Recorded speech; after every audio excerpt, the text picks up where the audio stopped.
Hello student, कैसे हो? आज के इस वीडियो लेक्चर में तुम इलेक्ट्रोमैग्नेटिक वेव के बारे में स्टडी करोगे। ऑल्दो इसका एप्लीकेशंस हमारे लाइफ साइंस में काफ़ी वाइड हैं। हम अपने सराउंडिंग में चीज़ों को ऑब्जर्व करते हैं with the help of electromagnetic wave. Aircraft navigation, laser eye surgery, TV remote, microwave oven, communication system and many more places पर हम इलेक्ट्रोमैग्नेटिक वेव को यूज़ करते हैं। इलेक्ट्रोमैग्नेटिक वेव एक नॉन मैकेनिकल वेव है जिसमें मीडियम की आवश्यकता नहीं होती। There is no need of medium for propagation of this wave. जबकि आपने क्लास 11th में साउंड वेव, स्ट्रिंग वेव, इन वेव के बारे में भी स्टडी कर रखा है। साउंड वेव और स्ट्रिंग वेव में मीडियम की ज़रूरत पड़ती है। इससे सच काइंड ऑफ वेव को हम लोग मैकेनिकल वेव बोलते हैं। ऑल्दो साउंड वेव में particles of medium longitudinally vibrate करते हैं, जबकि स्ट्रिंग वेव में पार्टिकल्स वेव के प्रोपगेशन के परपेंडिकुलर डायरेक्शन में ऑसिलेट करते हैं। इस इलेक्ट्रोमैग्नेटिक वेव में इलेक्ट्रिक फील्ड और magnetic field both are present हैं, but here this electric field as well as magnetic field दोनों जो हैं टाइम के साथ वैरी करते हैं, and in such sense it is differed from electric field produce by a static charge, जो हमने या आपने क्लास 12th में इलेक्ट्रोस्टैटिक्स, कूलम्ब्स लॉ और गॉस थ्योरम में डिटेल स्टडी किया होगा। उसमें जो इलेक्ट्रिक फील्ड है वो स्टैटिक फील्ड है। That field is not varying with time. Similarly in magnetism, Biot Savart law में आपने स्टडी किया मैग्नेटिक फील्ड के बारे में।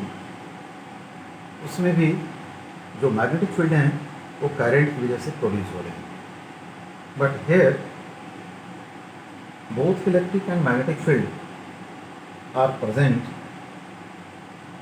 और ये इलेक्ट्रिक फील्ड और मैग्नेटिक फील्ड क्या हैं?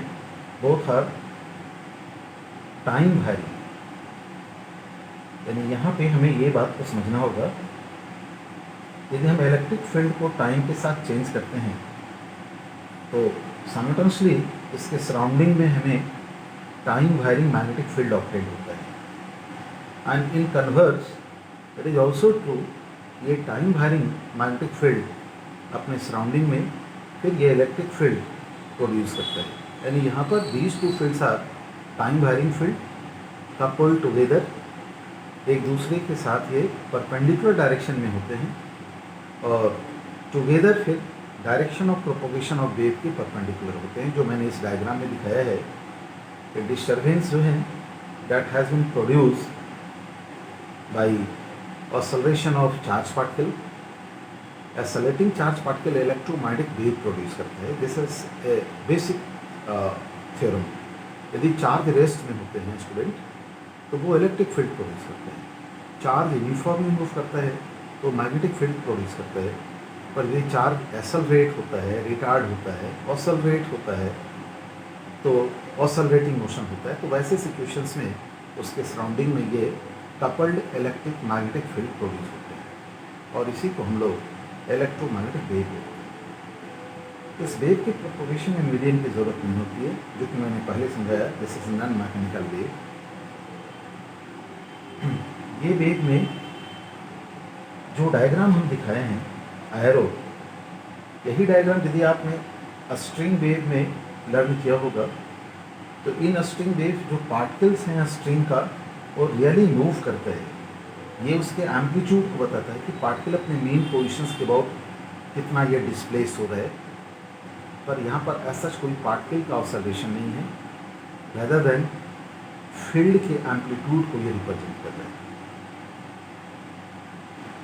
है। स्ट्रिंग वेव में यदि हम बाई डायरेक्शन में पार्टिकल के डिस्प्लेसमेंट को रिप्रेजेंट कर रहे हैं, एक्स डायरेक्शन में डिस्टर्बेंस के प्रोपोगेशन डायरेक्शन को रिप्रेजेंट कर रहे हैं, तो ये हमारा प्लेन वेव है जो एक प्लेन में हमारा प्रेजेंट है, एक्स वाई प्लेन में, और इसके वेव इक्वेशंस को हम लोग लिखते हैं y as a function of t is equal to amplitude a sine kx minus omega t. Student, ये बाई एक्स का भी फंक्शन है और बाई टी का भी फंक्शन है। एक्स और टी आपस में लीनियरली रिलेटेड होते हैं। इसके जो डिफरेंशियल कोफिशिएंट होता है के एक्स माइनस ओमेगा टी, यदि इसको टाइम के रिस्पेक्ट में डिफ्रेंशिएट करोगे तो ये क्या देगा, वेलोसिटी ऑफ वेव यानी d x by D t का वैल्यू यहाँ पे ओमेगा बाई के बराबर होगा, and that is equal to T.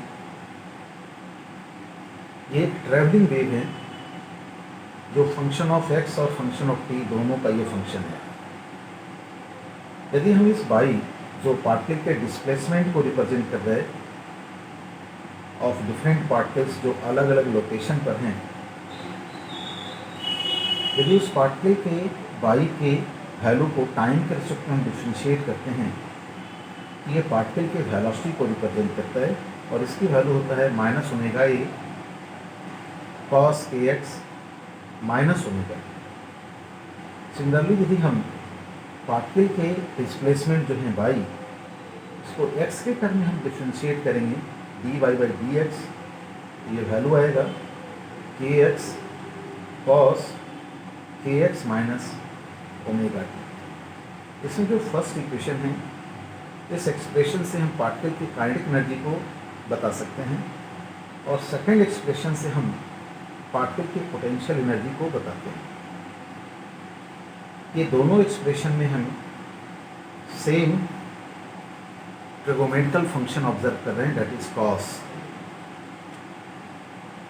इसका मतलब ये है कि इस स्ट्रिंग वेव में वेलोसिटी मीन्स जो काइनेटिक एनर्जी और d y by D x potential energy, ये ऑलवेज सेम फेज में होते हैं। बिकॉज यहाँ जो मैंने बताया इसके एक्सप्रेशन यदि सेम है तो काइनेटिक एनर्जी मैक्सिमम डिस्प्लेसमेंट पर जीरो होते हैं, तो यहाँ पर इसकी पोटेंशियल एनर्जी भी जीरो होती है पार्टिकल का। When it's process mean position, particle का स्ट्रेच यानी स्ट्रिंग में स्ट्रेच मैक्सिमम होते हैं, एज वेल एज यहाँ पर काइनेटिक एनर्जी का वैल्यू भी मैक्सिमम होता है। इस स्ट्रिंग वेव में काइनेटिक एनर्जी और potential energy always in phase होते हैं स्टूडेंट। इन दोनों इक्वेशंस को यदि हम एक बार और डिफ्रेंशिएट करें टाइम के रिस्पेक्ट में और इसको एक्स के रिस्पेक्ट में, और नेक्स्ट हम इसको डिवाइड कर दें एक दूसरे से, तो ये expression d2 by by D T square is equal to, ये स्टूडेंट आते हैं d square d2 by by D x square. Sometimes इसको इस वे में भी लिखते हैं d2 by by D x square is equal to 1 by d square d2 by by D T square. This is general equation of wave.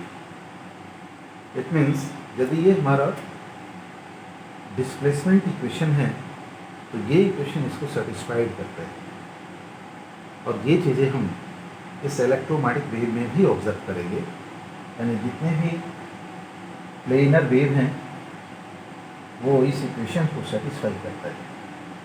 तो इस chapter की शुरुआत करने से पहले स्टूडेंट मैंने आपको ये समझाया कि general equation of plane wave जो होते हैं उसका एक्सप्रेशन होता है d2 by by D x square is equal to 1 by v square d2 by by D T square.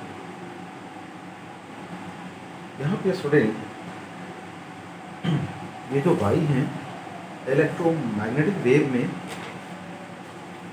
By either वो इलेक्ट्रिक कंपोनेंट को रिप्रेजेंट करता है और ये मैग्नेटिक कंपोनेंट को रिप्रेजेंट करता है। In previous diagram once again यहाँ पर आप ऑब्जर्व करो कि वेव जो इलेक्ट्रोमैग्नेटिक वेव हैं वो एक्स डायरेक्शन में प्रोपोगेट कर रहे हैं, और वाई डायरेक्शन में इसका इलेक्ट्रिक कंपोनेंट हैं, तो जेड डायरेक्शन में इसका ये टाइम वैरिंग मैग्नेटिक कंपोनेंट है। ये हमारा जेड एक्सिस, वाई एक्सिस, इस ओर हमारा इलेक्ट्रिक कंपोनेंट है और इस तरफ हमारा मैग्नेटिक कंपोनेंट है, और एक्स एक्सिस की तरफ हमारा वेव का प्रोपोगेशन डायरेक्शन को रिप्रेजेंट कर रहा है। यहाँ पे स्टूडेंट इस ई को हम वेव के फॉर्म में, प्रोग्रेसिव वेव के फॉर्म में लिख सकते हैं as a E y as a function of x comma t is equal to E not sine के x minus omega t. Similarly z component को हम लोग लिख सकते हैं, जेड डायरेक्शन में जो मैग्नेटिक कंपोनेंट हैं, V Z X comma T is equal to B not sine के x minus omega T. Remember to this point student, ये दोनों एक्सप्रेशन सेम हैं। इट मीन्स इलेक्ट्रिक कंपोनेंट और मैग्नेटिक कंपोनेंट ये always in phase होते हैं, just like जो मैंने बताया ये स्ट्रिंग वेव में जैसे काइनेटिक एनर्जी और potential energy always in phase होते हैं, उस ढंग से इलेक्ट्रोमैग्नेटिक वेव में इलेक्ट्रिक कंपोनेंट और magnetic component always in phase होते हैं। इसमें किसी भी एक इक्वेशंस को, आइदर ई को और बी को हम डबल डिफरेंशियल करें with respect to time by keeping X constant, double differential करें with reference to X by keeping P constant, तो हमें ये एक्सप्रेशन अगेन इसी फॉर्म में ऑब्जर्व होगा, D two E by D x square is equal to 1/c square D two E divided by D T square. Student यहाँ पर हम इस चीज़ को प्रूव भी करेंगे, प्लेन वेव और वेलोसिटी ऑफ लाइट का इसमें एक एक्सप्रेशन हम लोग डिराइव करेंगे, जो कि आगे जस्ट हम इस पर डिस्कस करेंगे। सो अभी तक आपने ये सीखा कि इलेक्ट्रोमैग्नेटिक वेव क्या है, कपल्ड टाइम वैरिंग इलेक्ट्रिक और मैग्नेटिक फील्ड होते हैं। इन 1865 Maxwell had discovered that basic principle of electromagnetism can be expressed in terms of four basic equation known as Maxwell equation। यानी हम यहाँ पे बेसिक इक्वेशन जो हैं, basic equations for electromagnetic wave, this is first put forward by Maxwell in 1865। ये four basic equation क्या हैं? तो फर्स्ट इक्वेशन है that is integration of E dot d s is equal to summation q by epsilon. I think ये आप इस equation से well familiar होंगे। This is Gauss theorem for electrostatics में आपने पढ़ा होगा, गॉस थ्योरम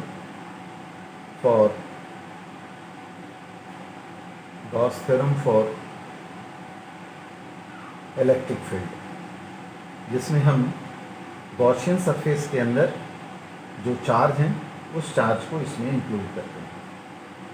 ये फोर बेसिक इक्वेशन में ये फर्स्ट इक्वेशन, दूसरा equation Gauss theorem for magnetism b dot d s, यानी हम एक क्लोज सरफेस में किसी मैग्नेट को लें, मैग्नेट में हमेशा डाइपोल होते हैं, उसके सम ऑफ वैल्यू प्लस और माइनस मिलाकर 0 होंगे, तो ये गॉस थ्योरम फॉर मैग्नेटिज्म कहलाते हैं।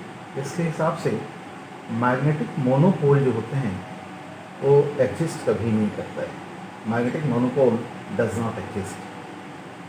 थर्ड जो इक्वेशंस हैं that is in chapter of electromagnetic induction, जिसमें तुमने ये पढ़ा यदि हम मैग्नेटिक फील्ड को टाइम के साथ चेंज करते हैं तो हमें एक टेंजेंशियल इलेक्ट्रिक फील्ड ऑब्जर्व होता है, that is written as d e t dot D L equal to minus d phi v divided by D t. ये हमारा Faraday's law of electromagnetic induction में ये पढ़े, whenever we change magnetic field with time it will produce tangential electric field. And fourth equation is, यदि हम magnetic field को change करते हैं तब तो ये इलेक्ट्रिक फील्ड मिलते हैं, और ये इलेक्ट्रिक फील्ड हमारा नॉन कंजर्वेटिव फील्ड होते हैं। ये फील्ड जो इलेक्ट्रिक फील्ड इक्वेशन में है वो टेंजेंट टू द सर्किल होते हैं, यानी टेंजेंशियल डायरेक्शन में होते हैं। इसका कन्वर्स यानी उल्टा जो हम लोग एम्पियर्स लॉ में पढ़ते हैं, ये इक्वेशंस हैं V dot D l is equal to mu naught i c plus epsilon not D phi E divided by d. Fourth equation is modified form of Ampere's law, और इसका मॉडिफिकेशन चूँकि Maxwell के द्वारा था इसलिए हम लोग इसको बोलते हैं मॉडिफाइड एम्पियर्स लॉ, और sometimes it is amperes Maxwell amperes circuital law या एम्पियर्स मैक्सवेल सर्किटल लॉ। तो ये फोर इक्वेशन जो हैं बेसिक इक्वेशंस कहलाते हैं फॉर इलेक्ट्रोमैग्नेटिक वेव। इस इक्वेशन से बाय मैक्सवेल इलेक्ट्रोमैग्नेटिक वेव के प्रॉपर्टीज, उसके नेचर, इन सारी चीज़ों का डेरिवेशन किया गया। इससे इसको हम लोग ऐसा ये बोलते हैं basic equation for electromagnetic wave. At the mean while उसी टाइम में बाय साइंटिस्ट, आपने नाम भी सुना होगा, बाय हर्ट्ज, इनके द्वारा इन्होंने डिफरेंट एक्सपेरिमेंट कंडक्ट करके ये प्रूव किया कि इलेक्ट्रोमैग्नेटिक वेव हमारा कैसे प्रोड्यूस करना है, और इलेक्ट्रोमैग्नेटिक वेव की प्रॉपर्टीज, इलेक्ट्रोमैग्नेटिक वेव का नेचर, ये एक्सपेरिमेंटली फर्स्ट टाइम जो है बाय हर्ट्ज प्रूव किए गए।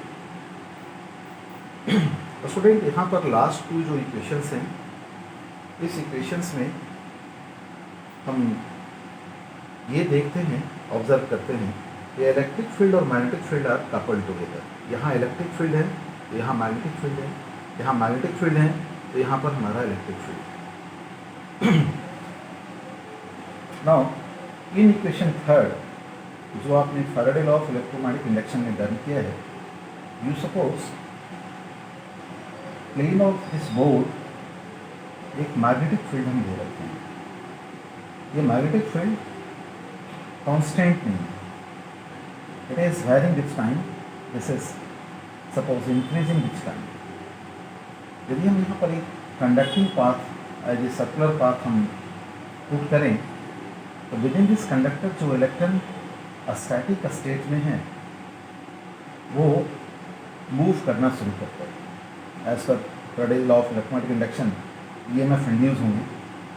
पर स्टूडेंट आप ये सोचो, जो चार्ज इस कंडक्टर में रेस्ट में है उस चार्ज को मैग्नेटिक फील्ड मूव नहीं करा सकता है, क्योंकि मैग्नेटिक फोर्स तब लगते हैं जब चार्ज में मोशन होता है। इसका मतलब इस वायर में जो electrons before to change this magnetic field random यानी रेस्ट में था, अब वो मूव करना शुरू कर रहा है, तो it must be due to some another kind of field जो कि मैग्नेटिक फील्ड से अलग होगा, क्योंकि मैग्नेटिक फील्ड का फोर्स को इस स्टैटिक चार्ज को मूव नहीं करा सकता है। इसका मतलब है कि this is by electric force. Since centre में कोई और, जस्ट लाइक जैसे एटम के न्यूक्लियस में पॉजिटिव चार्ज न्यूक्लियस होते हैं, ऐसा कि यहाँ पर कुछ ऐसा पॉजिटिव चार्ज भी नहीं है जो सेंट्रीफ्यूगल फोर्स प्रोवाइड कर सके। इसका मतलब है कि इस चार्ज का मोशन जो है एक टेंजेंशियल इलेक्ट्रिक फील्ड की वजह से होता है। This is tangential electric field. Tangential electric field tangent to the path होते हैं, एवरीवेयर होते हैं, और ये टेंजेंशियल फोर्स लगाता है।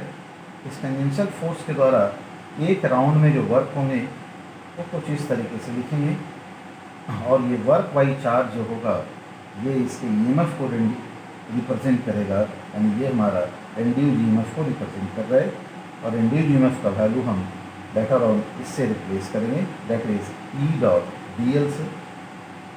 फैराडे लॉ के हिसाब से ईएमएफ जो इंड्यूस होते हैं और मैग्नेटिक फ्लक्स चेंज होने की वजह से, तो इस इक्वेशंस को हम इसके साथ ही इक्वेट कर सकते हैं। E dot D l and d v n f is equal to minus d phi v divided by d. Student, ये जो फील्ड है it is not a static field. Charge की वजह से जो फील्ड होते हैं वो रेडियली आउटवर्ड या इनवर्ड होते हैं, पर ये फील्ड हमारा टेंजेंशियल डायरेक्शन में है। और राउंड द ट्रिप इस फील्ड का वर्क नॉन जीरो है। इसका मतलब है ये टेंजेंशियल इलेक्ट्रिक फील्ड इस फील्ड से अलग हैं जो चार्ज की वजह से होते हैं। चार्ज का फील्ड कंजर्वेटिव होते हैं, स्टैटिक चार्ज का फील्ड कंजर्वेटिव होते हैं, but this is non conservative. Next जो इक्वेशन 4 था उसमें इंफॉर्मेशन क्या है स्टूडेंट, यू सपोज एक चार्जिंग कैपेसिटर के नियर बाई मैग्नेट को हम एक प्लेट के इनसाइड और दूसरा इस वायर के एडजेसेंट में प्लेस कर रहे हैं। There are two magnet here, one is at this location, another is at this location. During charging due to this current adjacent to their surrounding due to magnetic field, ये magnet eight position 1 तो deflect होंगे और ये इसके magnetic field की वजह से हो रहे हैं, which is produce by this conduction current. By Maxwell ये एक्सपेरिमेंट में उसने क्या ऑब्जर्व किया, magnet is also deflecting here. ये मैग्नेट प्लेट के बीच में रखे गए हैं, in between the plate there is no conducting current, कोई कंडक्टिंग वायर नहीं है, फिर भी यहाँ भी मैग्नेट रिफ्लेक्ट हो रहा है। इसका मतलब है कि यहाँ पर भी मैग्नेटिक फील्ड प्रेजेंट है, बट ये field in absence of conducting path है। इसका मतलब ये हुआ कि हम यहाँ पर एम्पियर्स लॉ को लगा सकते हैं। इस इक्वेशंस को हम लिख सकते हैं, B dot D L is equal to mu not times I C कहलाते हैं कंडक्शन करेंट, बट यहाँ पर कोई कंडक्शन करंट नहीं है, फिर भी मैग्नेटिक फील्ड है। इसका मतलब ये इक्वेशंस इनकम्प्लीट हैं। एम्पियर सर्किटल लॉ एक स्पेशल कंडीशन में ही एप्लीकेबल हैं, दूसरे कंडीशन में एप्लीकेबल नहीं। तो this is modified by Maxwell. After modification equations को हम लोग एम्पियर्स मैक्सवेल इक्वेशन बोलते हैं, sometimes modified form of Ampere's law. यहाँ पे हम इस मॉडिफिकेशन को समझने के लिए सपोज एक क्लोज सरफेस जिसका one of the face plate के फेस के बराबर है, ऐसा एक क्लोज सरफेस ले रखे हैं जिसके सरफेस एरिया प्लेट के सरफेस एरिया के बराबर है। During charging in between the plates, ये प्लस क्यू है और ये माइनस क्यू है। ऑब्वियसली जो फील्ड होगा इन between the plates means electric field वो कांस्टेंट नहीं होगा, क्योंकि प्लेट्स के बीच में जो फील्ड होते हैं इलेक्ट्रिक फील्ड दोनों प्लेट की वजह से sigma by 2 epsilon not plus sigma by 2 epsilon not, इस प्लस का फील्ड राइट साइड और इस माइनस का भी राइट साइड मिलाकर ये फील्ड होते हैं सिग्मा बाई एप्सिलॉन नॉट, जहाँ सिग्मा क्या है, चार्ज पर यूनिट एरिया, चार्ज पर यूनिट एरिया। तो ये हमारा इलेक्ट्रिक फील्ड है इन बिटवीन द प्लेट्स। यदि हम इस एरिया से जो हमने प्लेट एरिया के बराबर लिए है इसके थ्रू हम इलेक्ट्रिक फ्लक्स की बात करें और टाइम के रिस्पेक्ट में हम उसको चेंज देख रहे हैं, तो d phi e by D t का वैल्यू हम यहाँ पर लिखेंगे।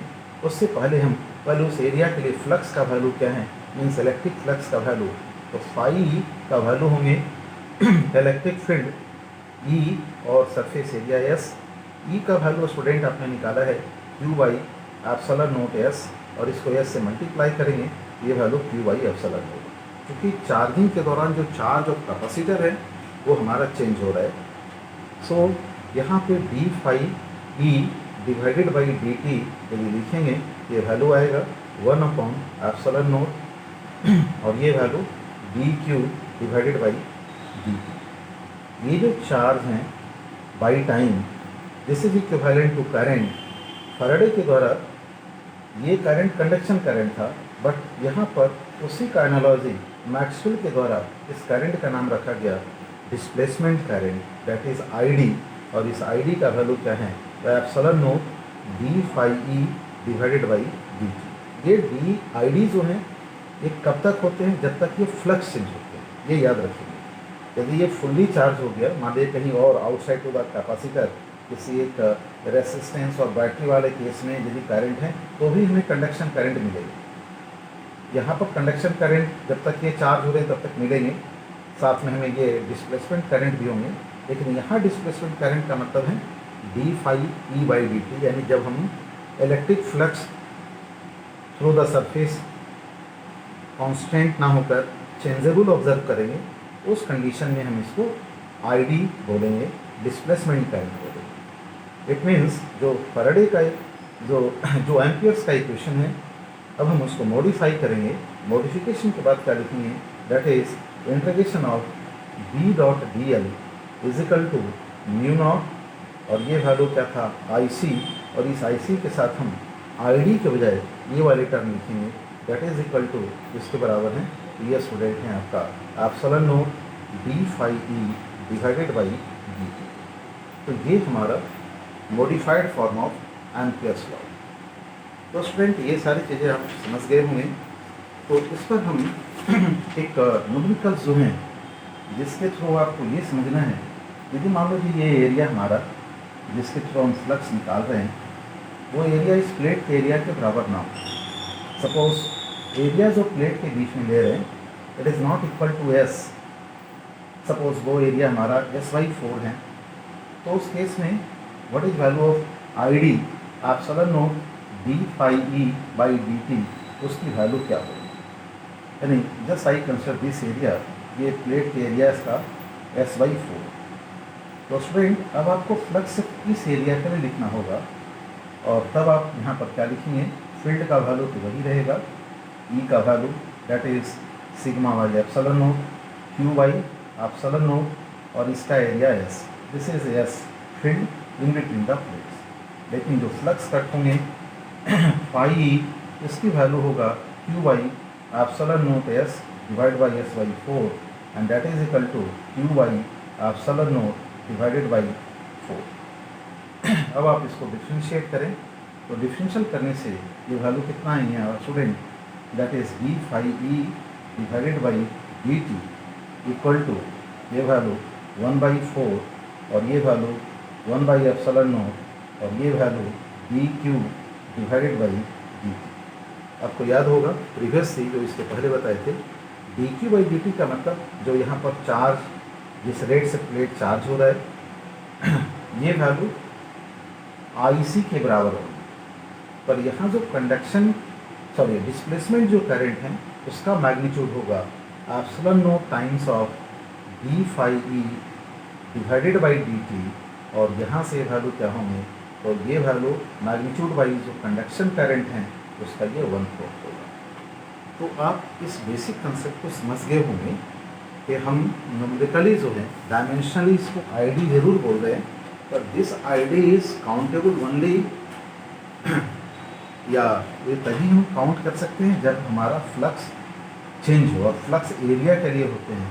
यदि एरिया इतना है तो इस एरिया के लिए डिस्प्लेसमेंट करंट का वैल्यू प्रीवियस करंट से हाफ हो जाएगी।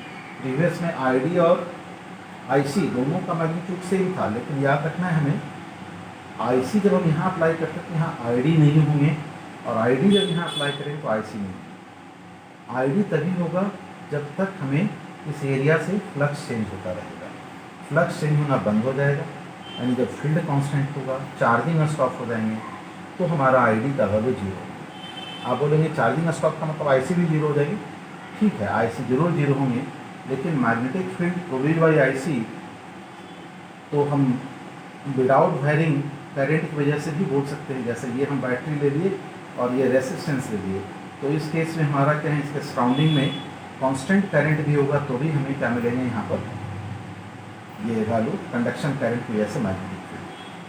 तो ये आप कंसेप्ट सीख गए होंगे स्टूडेंट।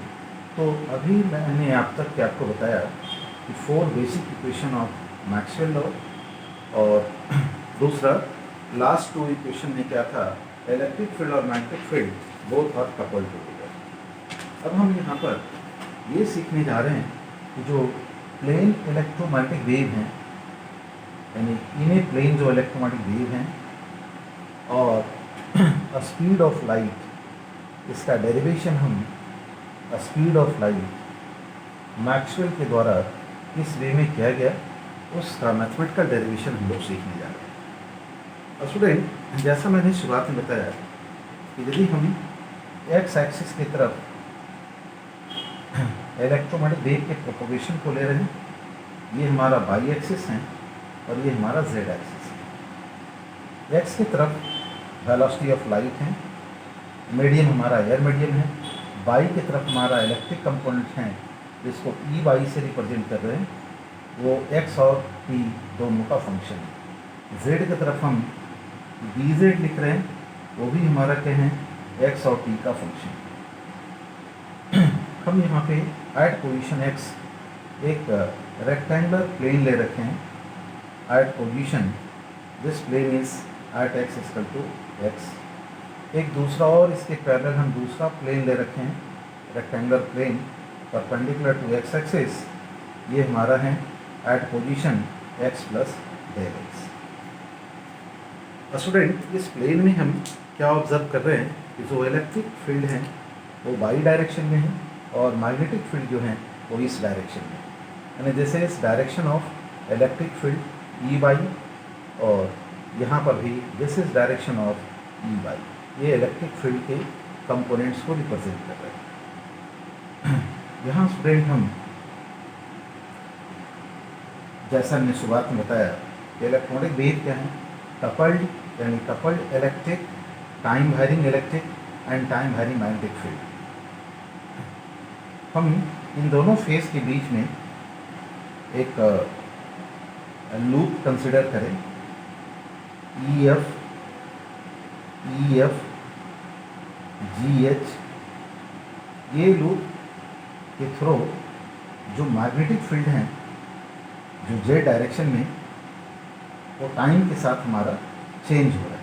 यानी अल्टरनेटिवली ऐसा बोलेंगे कि जो E F G H area है, जिसकी एरिया है डेल एक्स टाइम्स ए, इसके थ्रू जो मैग्नेटिक फील्ड है अलॉन्ग द जेड डायरेक्शन, वो हमारा चेंज हो रहा है। और यदि मैग्नेटिक फील्ड चेंज होते हैं तो फैराडे लॉ के हिसाब से, जो मैंने बताई क्वेश्चन 3 में, टेंजेंशियल इलेक्ट्रिक फील्ड इंड्यूस होगी। टेंजेंशियल इलेक्ट्रिक फील्ड जो हम यहाँ पर ई वाई से रिप्रेजेंट कर रहे हैं, ये नियर बाई है, इससे दोनों एरो हम ऊपर दिखा रहे हैं। यदि हम इस चेंज इन मैग्नेटिक फ्लक्स की वजह से ई डॉट डी एल इस क्लोज पाथ के लिए यूज़ करें, जिसमें फार्मूला हमारा है integration of E dot D l is equal to minus d phi d by D t. तो देखिए हमारा यहाँ पर क्या इक्वेशन आते हैं। ई डॉट डी एल हम यदि फेस ई एफ के लिए लिखेंगे तो डायरेक्शन ऑफ ट्रैवलिंग और इलेक्ट्रिक फील्ड पैरेलल टुगेदर है। यहाँ पर इलेक्ट्रिक फील्ड है ई बाई डायरेक्शन में at location x plus del x, जो टाइम के साथ हमारा चेंज हो रहा है। इसका हम ए के साथ मल्टीप्लाई कर रहे हैं, क्योंकि ये लेंथ हम ए लिए हैं। इस रेक्टेंगल का ई एफ जी एच का ये साइड ए है और ये हमारा डेल एक्स है, तो ई डॉट डी एल में ये ए आएंगे। इसी ढंग से यदि हम एफ टू जी के बीच में लेते हैं तो इलेक्ट्रिक फील्ड का डायरेक्शन और डायरेक्शन ऑफ ट्रैवलिंग इंटीग्रेशन में इसके बीच में एंगल 90 डिग्री होगा, उसके लिए हम यहाँ 0 पुट कर रहे हैं। यहाँ पर direction of travelling electric field के अपोजिट हैं, जिससे यहाँ माइनस साइन लिख रहे हैं E by at the position X comma T, यानी वो फंक्शन ऑफ टाइम है। और ये अगेन उसी पैटर्न पर ये 0 रहेंगे, क्योंकि इलेक्ट्रिक फील्ड और direction of travelling perpendicular together है। तो ये हमारा वन पार्ट हो गए। और दूसरा पार्ट जो आएंगे इन राइट साइड, ये वाली वैल्यू आएगा, एरिया ये है मल्टीप्लाई विथ मैग्नेटिक फील्ड जो जेड डायरेक्शन में है, D B Z divided by ये value D T multiply with A into del x.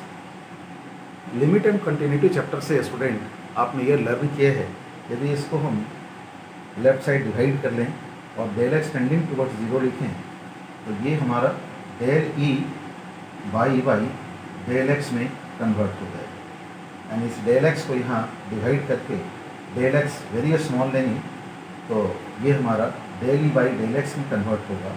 और इस तरीके से हम यहाँ पर ये एक ए वाले टर्म में छूट गए तो ए और ए कैंसिल आउट करेंगे। कैंसिलेशन के बाद इस डेल एक्स को लेफ्ट हैंड साइड डिवाइड करके इस del x tending towards zero लेंगे तो पार्शियल डिफरेंशियल के फॉर्म में हमें यहाँ पर क्या निकलेगा, यहाँ पर वैल्यू आएगा del E y divided by del x is equal to d B Z divided by del. ठीक है स्टूडेंट, तो ये विथ माइनस साइन है, माइनस साइन हमारा कैरी फॉरवर्ड हो गया, माइनस साइन का सेंस हमें पता है, what is meaning of that. तो यहाँ पर अभी जब जरूरत होगा तो माइनस को लाएंगे। तो ये हमने आपको लिखा जो Faraday law of electromagnetic induction में मैग्नेटिक फील्ड की वजह से टेंजेंशियल इलेक्ट्रिक फील्ड प्रोड्यूस होते हैं। अभी हमने जो लूप लिया था वो लूप हम बाई एक्स यानी एक्स वाई प्लेन में लिया था। इस ढंग से एक और हम लूप लेने जा रहे हैं, वो लूप एक्स जेड प्लेन में कंसिडर कर रहे हैं। एक्स जेड प्लेन में जो लूप हैं वो लूप हमारा यहीं पर हम चेंज करते हैं। ये अब जो हम लूप कंसिडर कर रहे हैं वो एक्स जेड प्लेन में कंसिडर कर रहे हैं लाइक दिस। ये हमारा आप लूप हैं, है ना।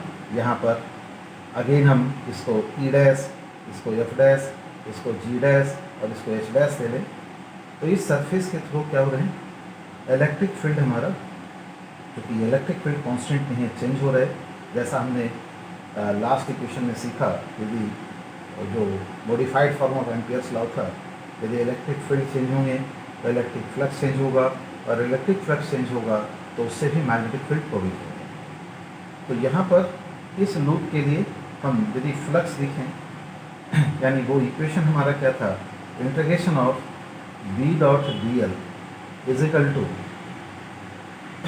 ये value B dot D L equal to mu not और ये displacement current epsilon not D phi E divided by D.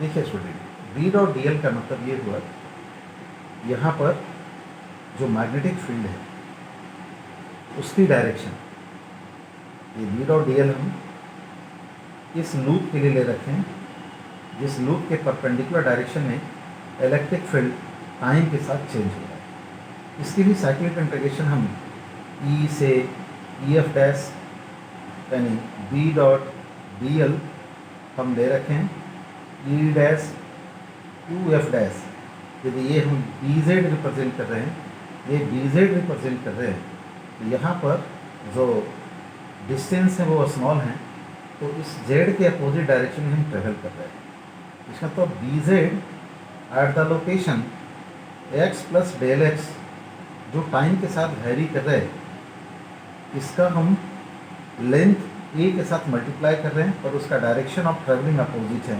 यहाँ माइनस साइन लगाए, यहाँ पर बी डॉट डी एल जैसे प्रीवियस था परपेंडिकुलर है, ये वाली वैल्यू ज़ीरो होगी। यहाँ पर बी जेड और डायरेक्शन ऑफ ट्रेवलिंग सेम है, ये प्लस आएंगे, that is B z at location x, B z time का फंक्शन है और इसके साथ ए मल्टीप्लाई किए, फिर ये वाले पार्ट हमारा ज़ीरो होगा। तो ये साइक्लिक इंटीग्रेशन का ये वैल्यू आ रहे हैं। और राइट हैंड साइड में जो वैल्यू है that is equal to mu not epsilon not और D phi by D T strength. यदि यहाँ पर हम फ्लक्स की बात करें तो इलेक्ट्रिक फ्लक्स जो आएंगे हमारा, पहले area A into del x और नेक्स्ट हमारा यहाँ पर जो वैल्यूज़ हैं जो चेंज हो रहे हैं that is D by D t. ये हमारा डी बाई डी टी जो टाइम के साथ ये हमारा चेंज हो रहा है। देखिए स्टूडेंट, ये वाले टर्म यदि हम ए वाले टर्म को दोनों साइड हटा दें और डेल एक्स शिफ्ट करके हम जैसे प्रीवियस हमने किया था लिमिट एंड कंटिन्यूटी वाले चैप्टर से, तो ये वाले टर्म हमारा क्या लिखा जाएगा, del B Z divided by del x और this one is equal to mu not epsilon not और नेक्स्ट हमारा ये वैल्यू आएंगे del E divide by del T और एक माइनस साइन हमारा रहेंगे, माइनस साइन इसमें भी हमारा था, ये दोनों फिर हमारा आगे जाकर एलिमिनेट हो गए। तो हमने यहाँ पर दो इक्वेशन लिखा है, ये इक्वेशन हमारा है डेल बी, ये स्टूडेंट हमारा del B Z divide by del x और राइट हैंड साइड में हमारा है म्यू नॉट एप्सिलॉन नॉट और ये value del E divided by del T, ये पार्शियल डिफरेंशियल के फॉर्म में। तो in this way we have two equation. इन दोनों इक्वेशंस में हम क्या ऑब्जर्वेशन कर रहे हैं, वेरी इंपॉर्टेंट ऑब्जर्वेशंस क्या हैं student. In first equation B field को टाइम के साथ हम चेंज कर रहे हैं, तो electric field as a function of x वो वैरी कर रहा है, यानी ये हमारा एक्स एक्सिस था, ये वाई एक्सिस और ये जेड एक्सिस। बी फील्ड को टाइम के साथ चेंज करें, बी फील्ड का डायरेक्शन इस तरफ है, तो हमें वाई डायरेक्शन में electric field, changeable electric field observe हो रहे हैं एक्स के साथ, यानी चूँकि वेव राइटवर्ड मूव कर रहा है। सिमिलरली इन सेकेंड इक्वेशन यहाँ पर हम इलेक्ट्रिक फील्ड को चेंज कर रहे हैं जो वाई डायरेक्शन में है, तो हमें इसके परपेंडिकुलर डायरेक्शन में बी फील्ड ऑब्जर्वेबल हो रहे हैं, वो भी पोजीशन के साथ चेंज करेंगे। यदि हम इस इक्वेशंस को फर्स्ट इक्वेशंस को एक्स के रिस्पेक्ट में डिफ्रेंशिएट कर दें, ये वाला है del E by divided by del x square और ये वैल्यू आएंगे माइनस डेल बी जेड और ये value del x into del t. तो से इसको भी हम डिफ्रेंशिएट कर दें टी के रिस्पेक्ट में, ये वाला देंगे del B Z divide by del x del T, ये वैल्यू आएंगे minus mu not epsilon not del two E divide by del t square. अब स्टूडेंट ये वाले टर्म को इससे कैंसिल आउट करें या दोनों की इक्वेट कर दें, तो हमें क्या मिल रहा है del two E divide by del x square is equal to mu not epsilon not del two E divide by del t square. यदि इस इक्वेशंस को हम वेव के जो जनरल इक्वेशन है प्लेनर वेव का उसके साथ इक्वेट करें, ये वैल्यू क्या था del two y by del x square equal to 1 by v square del two y by del t square. तो इस वी स्क्वायर का वैल्यू इसके बराबर है mu not 1 by v square का वैल्यू या वी स्क्वायर का वैल्यू इसके बराबर है 1 by mu not epsilon not. क्योंकि ये भी वेलोसिटी ऑफ लाइट के लिए हैं, तो इस टर्म को हम रिप्लेस किससे करते हैं सी से, तो C is equal to under root 1 by mu not epsilon. तो इस तरीके से हम प्लेन वेव और प्लेन वेव की हेल्प से वेलोसिटी ऑफ लाइट को कैलकुलेट करते हैं। स्टूडेंट ये जो कैलकुलेशन है इट इज़ इन वैक्यूम। यदि हमारे पास मीडियम होगा तो ये वेलोसिटी हमारा चेंज हो जाएगा, यानी this is now replace by v equal to 1 by under root mu into epsilon, जहाँ म्यू का वैल्यू क्या है mu is equal to 1 by under root mu r into mu not, epsilon is epsilon r into epsilon not. और यहाँ पे इन दोनों का जो प्रोडक्ट है म्यू आर और एप्सिलॉन आर, म्यू आर कहलाते हैं रिलेटिव परमिएबिलिटी और ये कहलाते हैं रिलेटिव परमिटिविटी। एयर मीडियम के लिए जो वैल्यू होते हैं हमारा, और एयर मीडियम उसकी वैल्यू आपको यहाँ से एक और बातें सीखना होगा। जैसे हम लोग रिफ्रैक्टिव इंडेक्स ऑफ मीडियम लिखते हैं, इसको सी बाई वी लिखते हैं, तो सी का वैल्यू और वी का वैल्यू लेंगे और रिफ्रैक्टिव इंडेक्स ऑफ मीडियम का वैल्यू म्यू आर और एप्सिलॉन आर के टर्म में निकल जाएगा। सी का वैल्यू क्या था स्टूडेंट 1 upon under root mu not epsilon not, और भी का वैल्यू क्या लिखेंगे स्टूडेंट, तो ये वैल्यू एप्सिलॉन इंटू म्यू, तो ये value mu is equal to under root mu r epsilon. तो ये हमारा रिफ्रैक्टिव इंडेक्स ऑफ मीडियम था, ये रिलेटिव परमिएबिलिटी और ये रिलेटिव परमिटिविटी। तो स्टूडेंट लाइट जो है जिसमें मैंने बताया it's consist of two field, electric field and magnetic field, and both are perpendicular together. हमने इलेक्ट्रिक फील्ड में क्या लर्न कर रखा था, electric energy per unit volume का वैल्यू होते हैं half epsilon not E square. Per unit volume में it is half epsilon not E not sine omega T minus K X का होल स्क्वायर। अच्छा, ये के एक्स माइनस ओमेगा टी भी लिख सकते हैं, omega T minus K x भी लिख सकते हैं। वो डिपेंड करता है कि टी जीरो पर हमने क्या ऑब्जर्वेशन लिया था।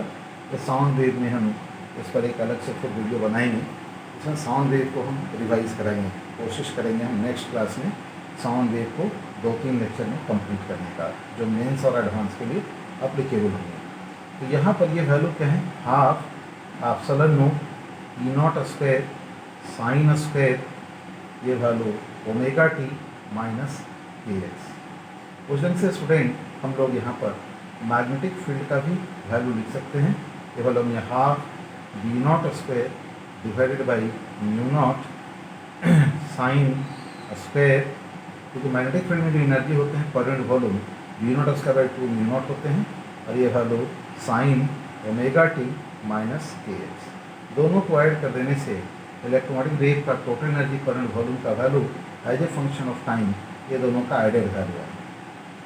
यदि हम एवरेज की बात करें, electric field energy per unit volume पर वेवलेंथ या पर यूनिट टाइम, तो उसकी जो वैल्यू आती है average energy of electric field, ये वैल्यू आते हैं half epsilon not E not square. और इसका यदि हम एक वेवलेंथ में एवरेज वैल्यू निकालेंगे, साइन स्क्वायर थीटा को ब्रेक करोगे तो 1 माइनस कॉस 2 थीटा होंगे। 1 माइनस कॉस 2 थीटा को यदि हम एक वेवलेंथ के लिए इंटीग्रेट करेंगे तो उसकी वैल्यू हाफ हो जाएगी। यदि आप इस चीज़ को सभी बच्चे, मैथ वाले बच्चे जानते हैं तो ठीक है, थोड़ा सा जिनको नहीं पता है इसको ऐसा लिखना चाहिए, 1 minus cos 2 omega T minus के 2 के एक्स और डी एक्स 0 से लैम्डा 1 बाई लैम्डा। तो ये वाले टर्म कॉन्स्टेंट होंगे, इसको एक्सपेंड करोगे तो ये वाला सिर्फ बच जाएगा हाफ, डिवाइड बाई चूँकि 2 भी है, ये हाफ बच जाएंगे, ये वैल्यू 0 हो जाएगा। इसका मतलब ये वाली value average energy per unit wavelength electric field का एक हाफ यहाँ जनरेट होंगे, ये वैल्यू हो जाएगा 1/4। Similarly average energy of magnetic field जो आएंगे इन वन वेवलेंथ के लिए 1/4 एप्सिलॉन नॉट, ये वैल्यू 1/4, ये value B square divide by mu not. Student यदि इस बी नॉट को हटा दें आप इससे, तो मैंने आपको बताया नहीं, इस बात का ध्यान रखेंगे कि इलेक्ट्रिक फील्ड, मैग्नेटिक फील्ड और वेलोसिटी ऑफ लाइट के बीच में रिलेशन क्या होते हैं।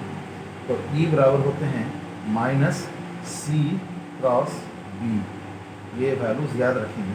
तो बी का वैल्यू यदि हम इससे रिप्लेस कर दें, ये वैल्यू ई बाई सी आ जाएंगे, यानी 1/4 1 बाई म्यू नॉट, और बी का वैल्यू ई बाई सी, यानी ई बाई सी का होल स्क्वायर। और सी स्क्वायर का वैल्यू यदि आप रिप्लेस करेंगे 1 by mu not divide by 1 by divided by mu not epsilon not, तो म्यू नॉट कैंसिल हो जाएंगे, एप्सिलॉन नॉट बच जाएंगे, ये वैल्यू हो जाएगा half epsilon not E square, half में ये 4। इसका मतलब ये हुआ पर यूनिट वॉल्यूम जो एवरेज एनर्जी इलेक्ट्रिक फील्ड का होते हैं उतना ही मैग्नेटिक फील्ड का भी होता है। तो इलेक्ट्रोमैग्नेटिक वेव में टोटल एनर्जी का जो एवरेज वैल्यू आते हैं, ये दोनों वैल्यू चूँकि इलेक्ट्रिक फील्ड का वही वैल्यू जो मैग्नेटिक फील्ड का है, 1/4 और 1/4 ऐड कर देंगे तो एवरेज एनर्जी जो वैल्यू आएंगी, ये वैल्यू हमारा वन वेवलेंथ में half epsilon not E square के बराबर होगा। यानी मैग्नेटिक फील्ड का एनर्जी और इलेक्ट्रिक फील्ड का एनर्जी दोनों इक्वली डिवाइड होते हैं। तो स्टूडेंट ये चीज़ें ध्यान से याद रखेंगे। दूसरी बात ये है, यदि हम इलेक्ट्रॉनिक वेव को यदि हम किसी सिलिंड्रिकल सेक्शन से पास थ्रू कराएं, लुक लाइक दिस, तो इसमें इसकी यदि वॉल्यूम हम सी डेल टी ले लें, ये इसका लेंथ और ये इसका एरिया, इसमें कुल एनर्जी कितनी होगी। तो अभी मैंने लिखा half epsilon not E square average energy होते हैं पर यूनिट वॉल्यूम, इसकी वॉल्यूम कितना है एस इंटू सी डेल टी, ये होगा टोटल एनर्जी जो इससे पास थ्रू कर रहा है।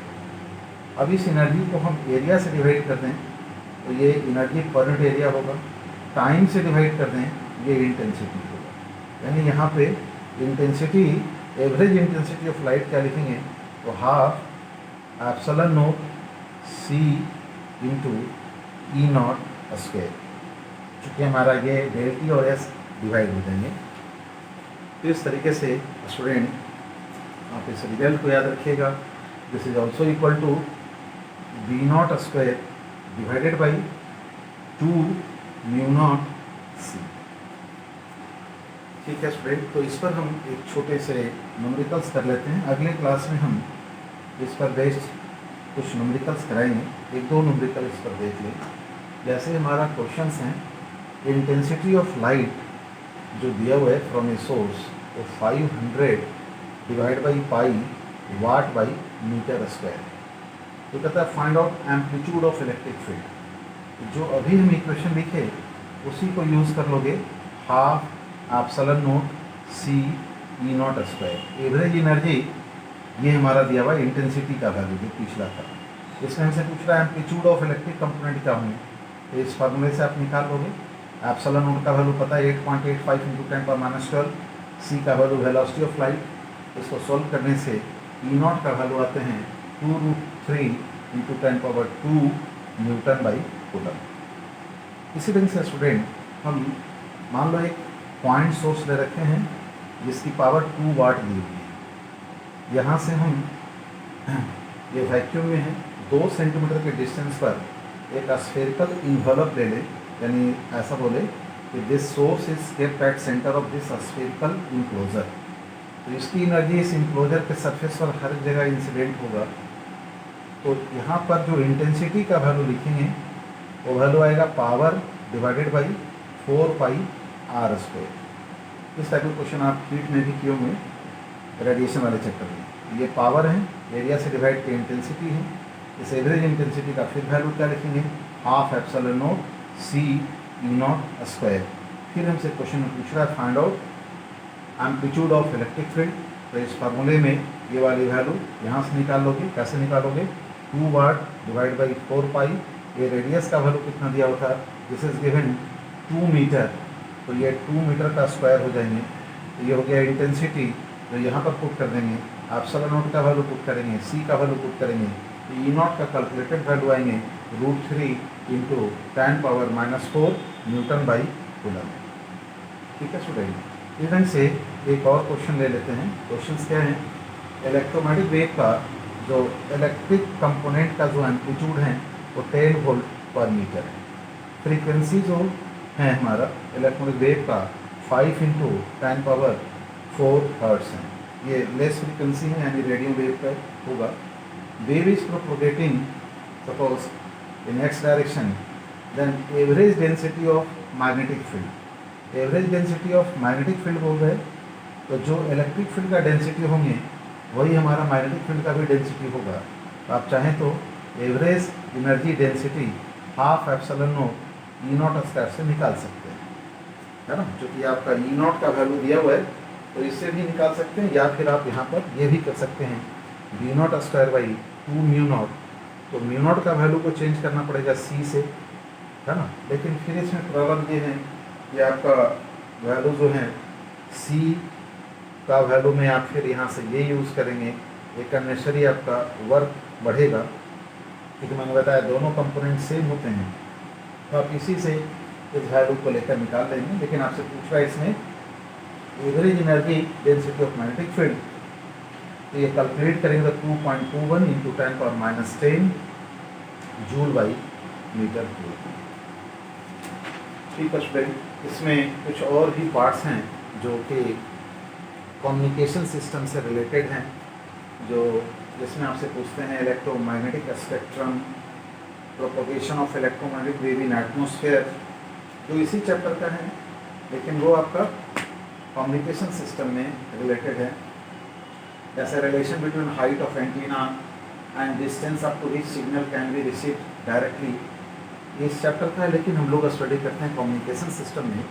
तो मैं नेक्स्ट लेक्चर में साउंड वेव या कम्युनिकेशन सिस्टम कोशिश करेंगे कम्युनिकेशन सिस्टम हो जाए, क्योंकि अभी सामने मेंस हैं। बहुत सारे बच्चों ने मुझे बोला कि सर कम्युनिकेशन सिस्टम में एम्पलीट्यूड मॉड्यूलेशन और फ्रीक्वेंसी मॉड्यूलेशन का डेरिवेशन समझ में नहीं आ रहे हैं, उसके क्वेश्चंस कैसे बनाना है, मैं कोशिश करूँगा अगले क्लास में आपको इस लेक्चर को, इसके न्यूमेरिकल को शेयर करने की। Thank you student.